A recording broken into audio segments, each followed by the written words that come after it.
Good evening and welcome to the January 14th meeting of the Parks, Recreation, and Culture Board. We'll officially call this meeting to order and begin with the roll call. Mr. Corbett. Here. Mrs. Meyer. Here. Mrs. Heaton. Here. Mrs. Fulcher. Here. Mr. Tips. Here. Great, thank you, Jackie. You have, board members, you have before you an agenda for this evening's meeting. Please take a moment to look at that. And once you have, I will accept a motion to approve the agenda. Motion to approve the agenda. Do I have a second? Second. All in favor of the agenda, please say aye. Aye. Aye. You also have before you the minutes from our November 12th meeting that Jackie's prepared. I'd like to see if anybody has any changes or corrections or updates to that. If not, I will accept a motion to approve the minutes.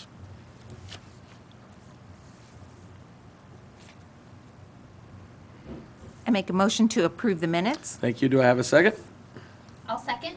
All in favor? Aye. Great. Get that out of the way, and we will move on to the division report. I believe that's Aaron.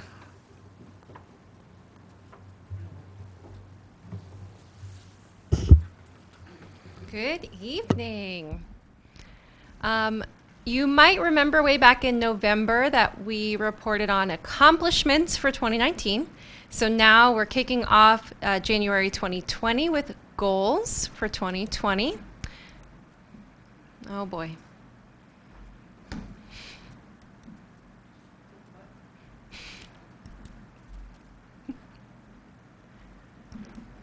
Oh.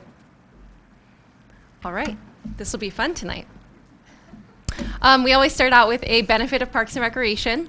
The first one of the year is that parks provide a place for children and families to connect with nature and recreate in the outdoors together. And you see a couple of kiddos there climbing on a fallen tree, and that's actually back in the woods behind CI Beaver Hall at CI Beaver Park. Just because it's cold outside doesn't mean we can't play outside still. Oh. Rats. Yeah, they weren't that important. Let's go back. Those are done. All right, so we'll start with the Senior Center as we often do. Their first goal for 2020 is to assess facility use in terms of what are the most active times at the center and days, and assess those against our staffing schedules. Do we have the right amount of staff there? Do we have the most staff at the peak times? Do we have all the hours covered that we need staffing there? So I put on there for your reference, the current hours are Monday through Thursday, 9 a.m. to 7 p.m., on Friday, 9 a.m. to 4 p.m., and then also on Saturday from 9 to noon. So I think this will be a really fun project for Tyler to start working on right away. Our second goal is to create and update our facility maintenance plan. We've got a few different plans we need to really combine into one for the Senior Center. Our Senior Center is going to be 15 years old in the current location.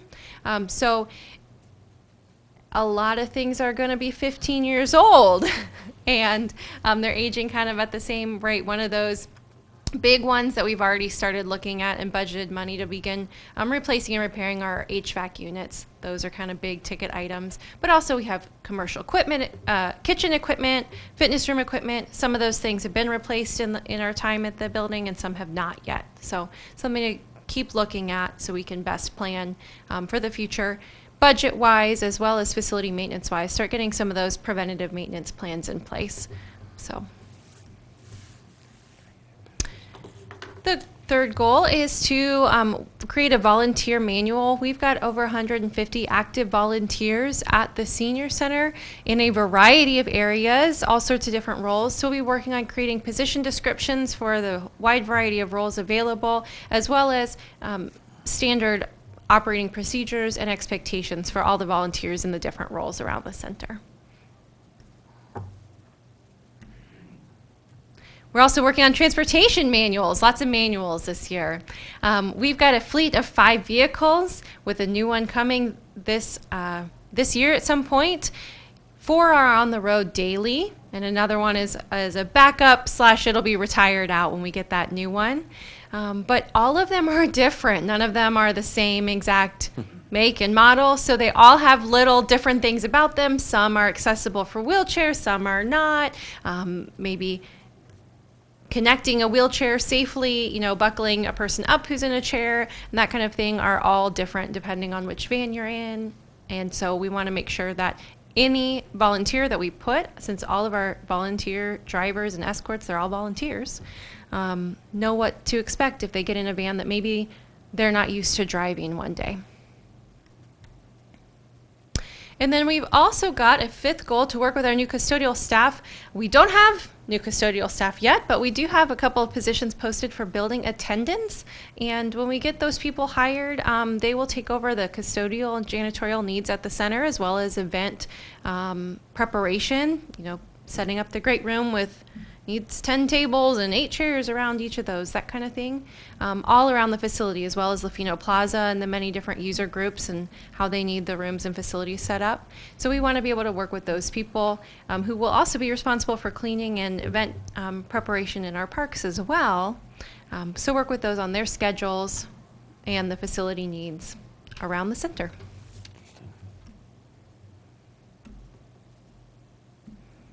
And I did want to bring you a couple of fun highlights. So in December of 2019, over the Senior Center, one of our biggest events was our Christmas luncheon. We had 120 people attend. I did list here the sponsors: Beavercreek Health and Rehab, Brookdale Senior Living, Buckeye Home Healthcare, Elder Care Connections, Heartland of Beavercreek, Ohio's Hospice of Dayton, and Villages of the Green. The sponsors were critical in us being able to serve lunch for free for all the members for Christmas. They each brought a side dish or the main meal. They brought green beans or turkey or ham or dessert, so that, one, our kitchen ladies weren't taxed with preparing an entire Christmas feast, and so that we could all make sure we had delicious food, again, free of charge for all of our attendees. So they also brought some door prizes. You can see there, one of our members, Georgie, she is excited that she just won that giant poinsettia. So we were thrilled to be able to share this event with our members. And here's Tyler. I know you've met Tyler Barloggi. He is our new Senior Center supervisor. He is on day 5 or 6. Day 6 of employment with us, so we're happy to welcome him. And upcoming in January is our annual game day. This is one of our favorite events, one of my favorite events for sure, all year long. There are games throughout the Senior Center. You've got to make sure if you sign up to participate in game day that you are prepared to spend the bulk of your day in game day, because your team is counting on you. You'll be split up into teams and go around the center in there's games in different stations all around the center. Lunch is provided, and if you leave early, you will be leaving your team down a critical player. So be sure to sign up now if there's even still spots available. They know this one goes quickly. I'm sure it doesn't get competitive at all. And there's no competition at all, no. All right, moving on over into the recreation side of things. One of our goals this year is to assess our facility use at Lofino Plaza and CI Beaver Hall and see if we can't increase those numbers. Some of these are marketing efforts. Some of these are getting a little more creative with our scheduling. But at both of the facilities, there's opportunities for party rentals, group meeting spaces, and programs and classes with new instructors as well. So it's always something we're trying to do. Look at when we've got opportunities to fill those spaces more and create more opportunities for the public. We want to continue our summer camp partnership with Beavercreek City Schools. We've got plans in place again to use Fairbrook Elementary for our summer day camp program. And one of my goals this year is to increase our camp participation and in turn decrease our waiting lists. We saw in the past a lot of waiting lists with our traditional day camp program, but we had openings with our specialty camp program. So this year we're not going to worry about doing specialty camp again. We're going to increase the spaces available at the traditional camp. So we've got more space that the schools are going to let us use. We'll hire some more staff for that program and make sure that we're accommodating families with the program that they've told us that they want to participate in. Another goal is to use the survey feedback from our summer programs and events to plan this year's programs and events. In 2019, we did surveys for our summer concert series, our summer day camps, our adult soccer leagues, and our adult softball leagues. So we really want to focus on using those survey results as we plan in terms of what activities, what bands we're booking, different features we can do for adult soccer leagues, and scheduling for softball, things like that. So we're getting going on all of those plans. This one, goal number 4, is really a goal for the park board. And that is to have partner meetings with at least 2 groups. I think you might have set even more loftier goal than 2 groups. But for me to meet my goals, you need to have partner meetings with 2 groups this year and help build those relationships. So thank you. I know that you're working on always building those relationships. Goal number 5 is to create a new 5-year plan. You all are familiar with the fact that we have a 10-year master plan that we did that started for this year. So within that, we need to create a 5-year plan specific to just the recreation programs. So that's what that looks like in terms of identifying areas of priority based on the master plan results. And this gets a little bit more specific is what happens, where the master plan might say people wanted more health and wellness opportunities. Then I will be able to say, okay, this year we'll do this new opportunity, the next year we'll do this other new opportunity. And then our cost recovery policy. Kim and I went to a wonderful training back in the fall, all about cost recovery. And so we are working on setting goals for cost recovery. And I'm sure that you all will be pulled into that process here soon. Kim's been our leader there. But in terms of saying, okay, what kind of program are we offering and what is our goal? Is that going to be 100% cost recovery through user fees or through sponsorships, or are we willing to subsidize this particular program for the community good, and setting goals for all the different program categories that we have and then working to meet those goals. Goal number 7, update recreation plan. We have this great big binder that's a recreation plan, and it is like a how-to of if I win the lottery and go to Timbuktu and someone comes into my job, how can they do all of the special events and programs with general ease? It's like a guidebook to all of our recreation events and programs. So I've got to do some updating on that. It hasn't been updated in a few years, so it's time for that. Goal number 8. I think that we actually discussed this maybe at the last park board meeting that one of you asked about the Party in Your Park series. We really didn't see the attendance this past year nearly as consistently in the Party in Your Park series, and think it's time for a revamp of that. We still want to do something where we're connecting with our neighbors at our parks that we don't program as regularly. But we are working on a revamped plan of what that looks like for 2020. Our idea right now is to plan a family recess series, which I think actually came from as one of Dan's ideas. And depending on what facilities are available at each park, maybe we'll have a kickball game or a badminton game or a volleyball game, wiffle ball, all those kinds of things. So we're going to look at what each site has to offer and what we can plan. I'll keep naming different kinds of ball games. Getting excited. Yes. So we're excited to see what that looks like. And I'm excited for all of you to be involved as well. All right, and of course, I want to share some fun that we had. We had our first ever winter welcome at Wartinger Park event. Several of you were there. It more than exceeded our expectations with about 900 in attendance. That's pretty big for us and for a first year event. We really want to thank our partner groups. The library, Beavercreek Community Library, was a huge, played a huge role in making this possible. They secured the reindeer, the tent for the reindeer, the carolers. They helped secure Santa and his schedule. So it's hard to get Santa just 4 days before Christmas. I thought that was Zach.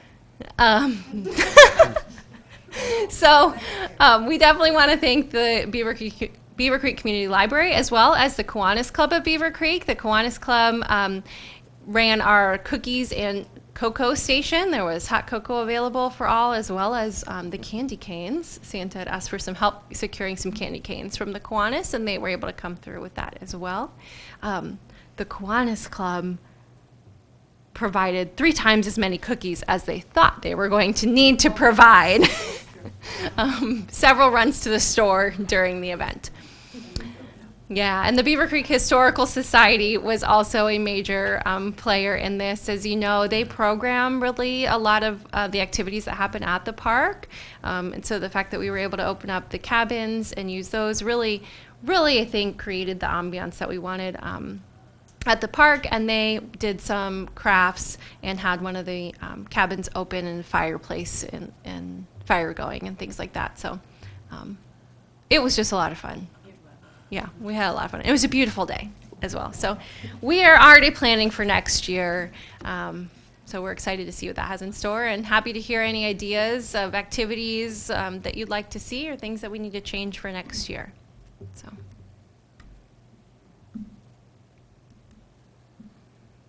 Lofino Plaza Palooza. We had about 100 people come through. This was just actually last week, and it serves as a time to tour Lofino Plaza, the Senior Center, and the Beaver Creek Community Theater, as well as visit different activity stations throughout all the facilities that highlight activities that we offer in the Parks and Recreation Department, including the Senior Center, as well as the Community Theater. So I know that Dan and his wife Carolyn were there helping, and we really appreciate that. He's shared some great feedback with me about getting some additional information on our parks and specifically kids activities available at that event. So we're looking forward to that. And as always, we're looking at ways that we can update, refresh that event. It started as just an open house for the first year that we opened after we renovated and opened the plaza and expanded the senior center. And it's kind of continued because it keeps seeming to be well received. So always looking for ways to keep that fresh.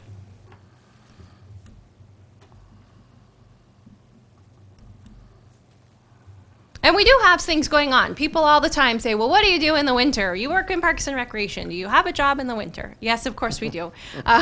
We are, of course, planning for summer, but we've got that great partnership going on with the schools.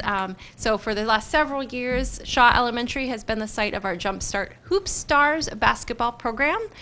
This is open for kids in grades pre-K through 2nd grade and starts January 21st. These run a 6-week session. So the kids just meet once a week for an hour.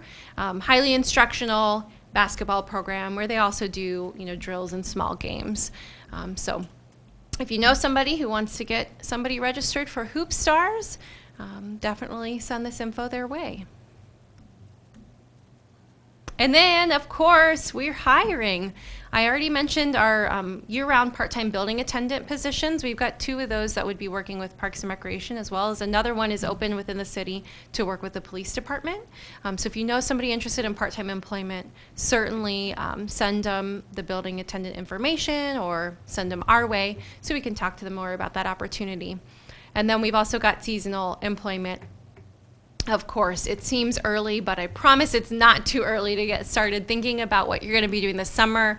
We've got openings for parks maintenance workers, camp counselors, camp directors, and then we also have 2 internships within the Parks and Recreation department. Our general Parks and Recreation intern who helps with a whole slew of special events and within our office, and then also our sports management intern who primarily works with our adult softball and adult soccer leagues, as well as some of the youth sports camps.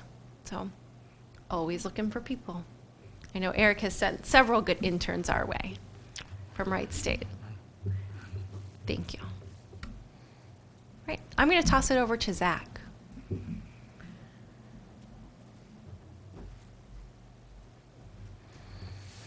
Good evening, Hey, Zach. and Happy New Year. Before I get started, just a quick note on the winter welcome at Wartinger. I was on the attendee side of that this year. It was the first time event. I usually, if I work anything with recreation, it's just helping Aaron or Kim out and the recreation staff. But coming from an attendee side with my family, it was a great event. The kids had a blast. So hats off to everybody who helped out with that and had something to do with it. It was great. And Eric, I think I would probably play a better elf. I can't grow a beard. But I don't know if you'll see me dressed as an elf. But Zach can play an elf. So, Noted. well, I'm here tonight to talk to you all about goals within our park system for 2020. One of the first goals that we have laid out is to perform an ADA accessibility assessment of all of our parks facilities. And what this does is essentially lets us know within all of our parks, whether it be playgrounds or buildings or whatever it may be, where we are as far as ADA accessibility, and gives us a roadmap for when we do make upgrades to those parks or facilities. We have a roadmap of what to do to be ADA compliant. So our staff, Kim primarily, has worked on creating the scope of work with this, and it's being reviewed by a couple other divisions, and it's going to be sent out to bid here early this year. So, point of clarification, Zach, Yeah. what, talking about sitting at the bid, are you bringing somebody in to do the assessment? Yes, it'll Okay. be a company that comes in as a consultant and, Okay. and does the work. Thank you. Secondly, Rotary Park has now been deeded over to the city of Beavercreek. And as one of the big goals and first big projects we're going to do in there is repave the road within Rotary Park all the way from Dayton Xenia to the back where the ball fields are. So it's a good length of road. We're working with our engineering department to create all the scope of work and all the specs, and that project will be sent out to bid with all of the road paving projects that they do. So we work closely with engineering when it comes to any of the asphalt maintenance work. Do you have a timeline on when you think you'll put that in, based on like softballs in the summer? And I'm assuming you'd have to close things, so. Yeah, there's a lot of variables that go into that with weather and schedule of the contractors and Our bet, excuse me, we're going to try not to close things down as best we can. So we'll work with the contractor and engineering, because if we were to try to figure out a good week or two, Yeah. there's something going Well, on that's what I always. was wondering. So we may have to reroute some people, or maybe Oh, I just kind of see. do half Sure. each time, but the hope is that nothing shuts down or closes. Okay, thanks.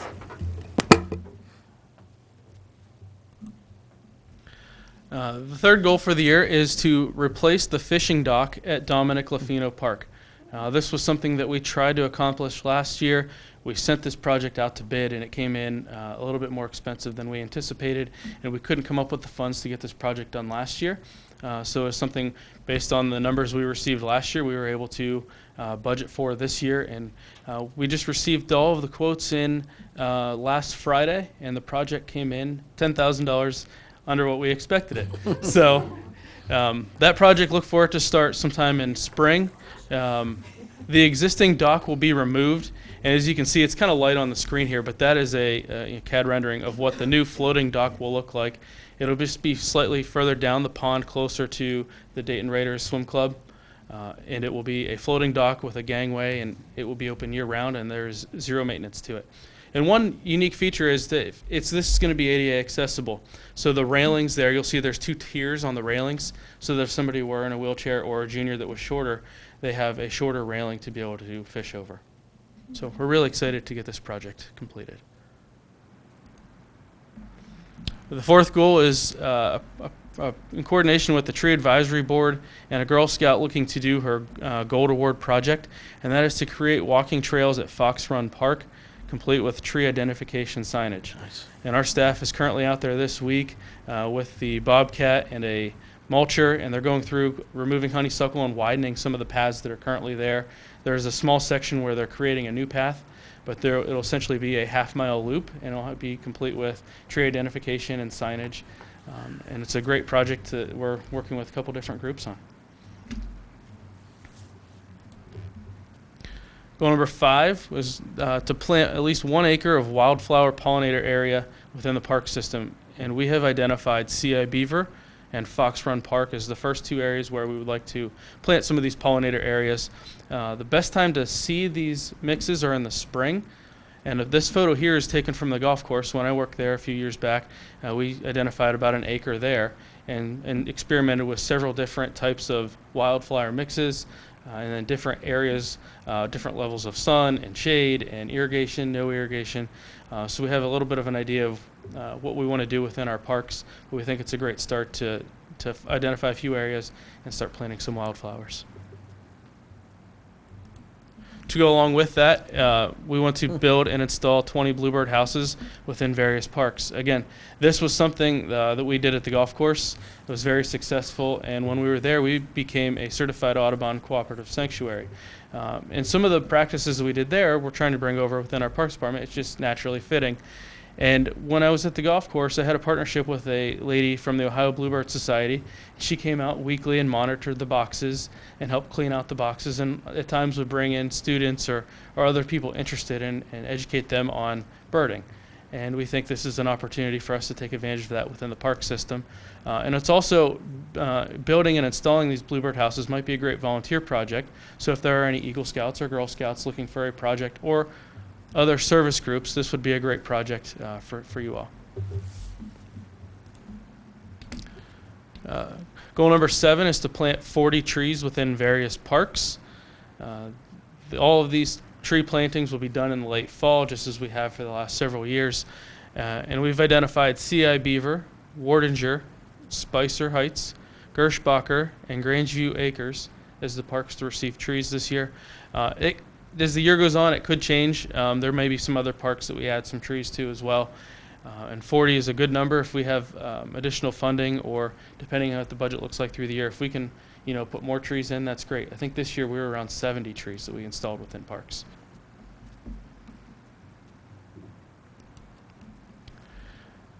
Goal number 8 is to begin a reforestation program at Overlook Reserve Park in coordination with the Ohio Division of Natural Resources, Division of Forestry.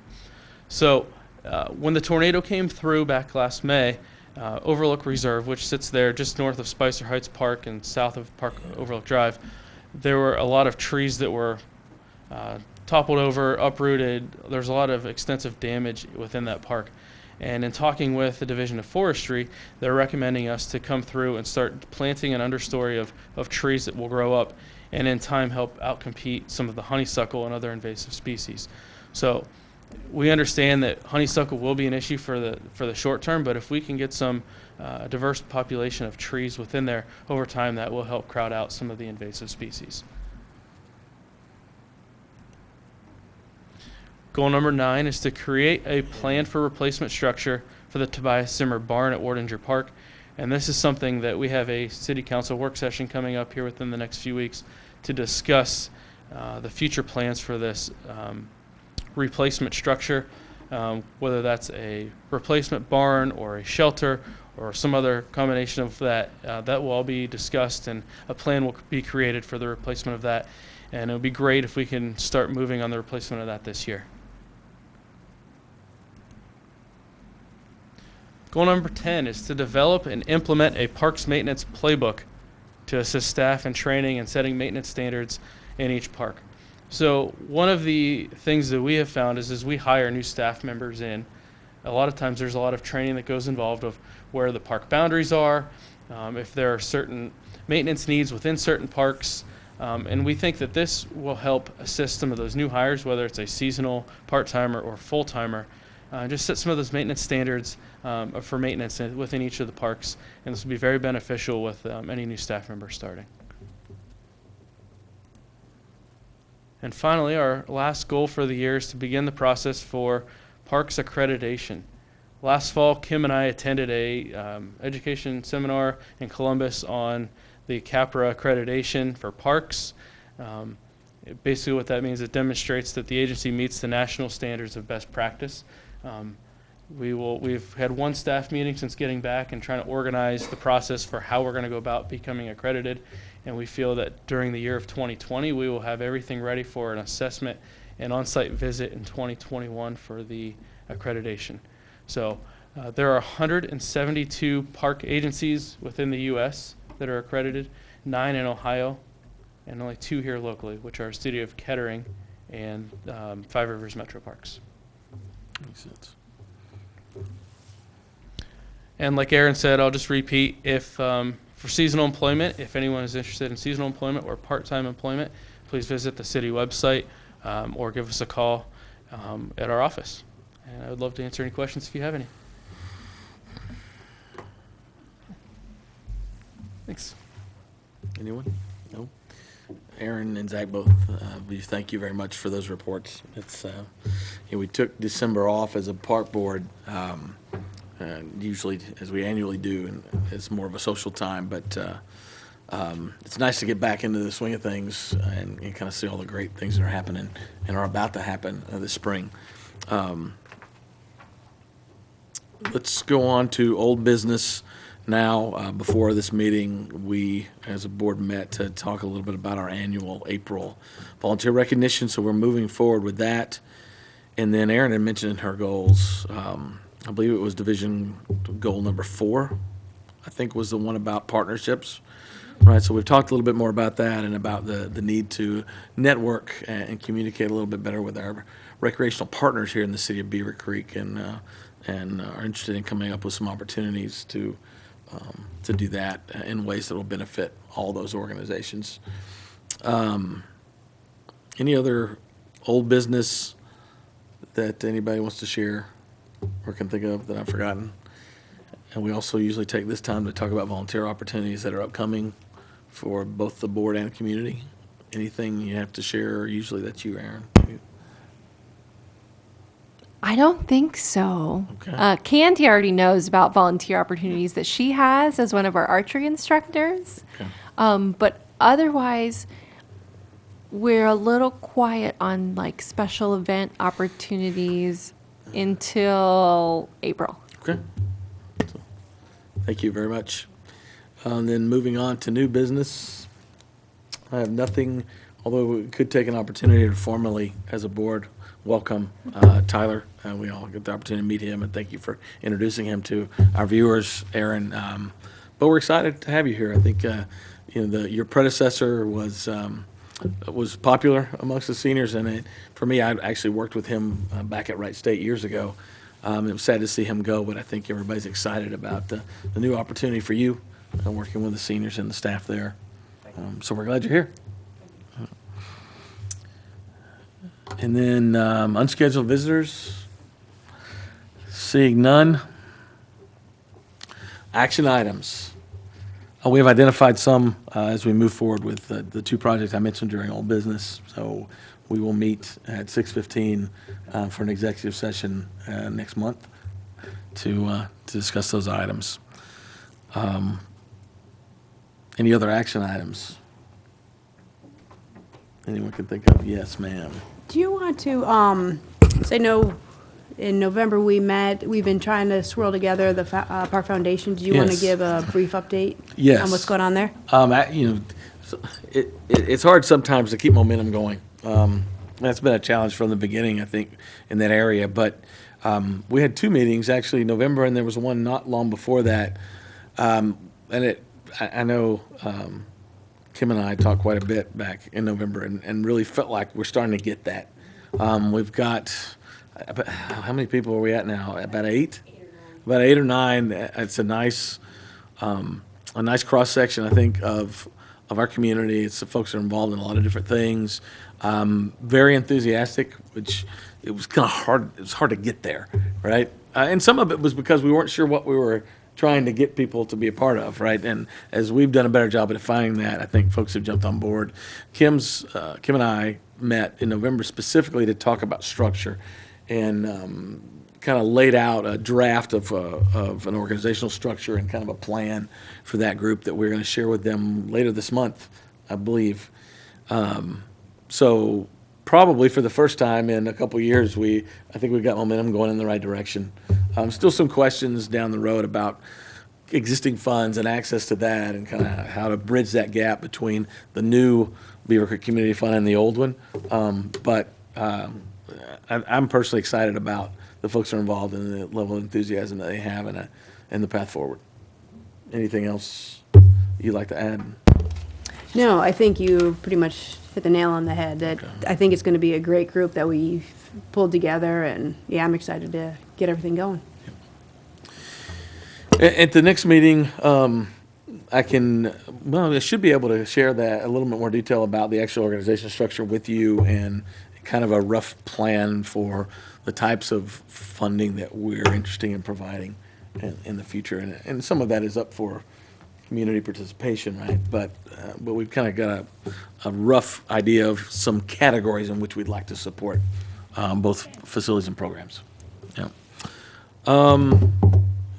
Which leads us to board time, which is a time, Tyler, for your benefit, that the board just can share any general thoughts they have or experiences or things they appreciated from the program. And Christina, can we start with you? I'm excited about all of the new things that are coming up in 2020. So thank you for all of the hard work you've done and for everything that is coming up. And that's also where I was going to chime in. It sounds like there's some big plans. You guys got your work cut out for you this year. So I really do appreciate that. I agree with all of that. I do want to say again, the winter welcome at Wartinger was just a big hit. Seeing, I was at the registration table and the kids were excited, and parents, after they went through it all, stopped back to say how great it was. So not only did they, sign up and want to know where everything was, and some kids took off before the parents were finished signing in, and then on the way back, there's smiling kids, and the parents were happy. So they really enjoyed it. Not only did we have 900 people, but I think there were 900 happy people. They really, really enjoyed it. That's good. So that was good. I do have a couple questions for you, Kim. You said, and maybe I misunderstood, all the park signs have been replaced, or are you still working on that? We are very, very close. So all the park signs have been replaced. We missed Fifth Third Gateway and Grange Hall access. So those are on order. As soon as those are, say this with a caveat, once those are in and in the ground, everything's been replaced. The one at Dominick Lofino Park has, apparently where it was, a car decided to hit it. And that is no longer, so that's also on order. So every single park sign will look exactly the same. And then we also have on order the 2 circles that'll go for Rotary Park. Right now it's the Beavercreek Township logo, and so we'll switch it over to the city logo. Okay, well, and one of the reasons I asked is I was walking on the bike path, and there is a sign by Nutter Field, by the bike path. And so when you're on the bike path, there's the sign for Nutter Field. It's old and kind of falling apart, and I didn't know if you're going to replace that one or not, or It's actually deteriorating. yeah, it's kind of It's in on bad the path shape. itself? It's on the path, so It is. if you were in the parking lot and you walk straight ahead, there's a path that goes up to the bike path. At that junction, there's a sign there, and it's not in very good shape. Well, Candy, I'll say that's going to be replaced or at least taken down. How about that? I mean, you can tell that it's telling you where you are. I mean, it's Sure. like the writing is still there. It's just, I didn't know, like, I thought, well, maybe all the signs have been replaced, and because that one's not on a road, it just kind of got missed. So I just Totally wanted not to on the radar. point it out. I appreciate that. Yeah, no, we'll get it's that. there.